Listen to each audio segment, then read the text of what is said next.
بسم الله الرحمن الرحيم.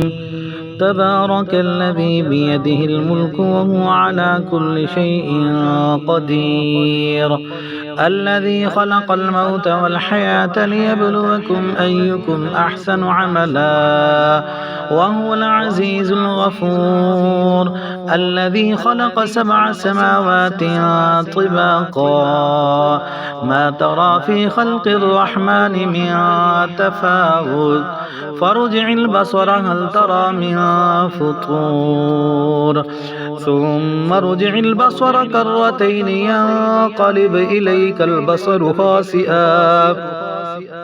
خاسئا وهو حسير. ولقد زينا السماء الدنيا بمصابيح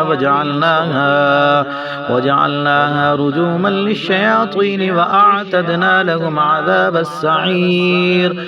وللذين كفروا بربهم عذاب جهنم وبئس المصير. إذا ألقوا فيها سمعوا لها شيقا وهي تفور تكاد تميز من الغيظ كلما ألقي فيها فوج سألهم خزنتها ألم يأتكم نذير قالوا بلى قد جاءنا نذير فكذبنا وقلنا ما نزل الله من شيء إن أنتم إلا في ضلال كبير. وقالوا لو كنا نسمع ونعقل ما كنا في أصحاب السعير فاعترفوا بذنبهم فسحقا لأصحاب السعير.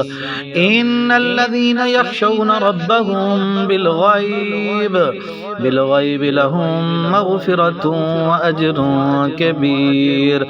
وأسروا قولكم أو اجهروا به إنه عليم بذات الصدور ألا يعلم من خلق وهو اللطيف الخبير.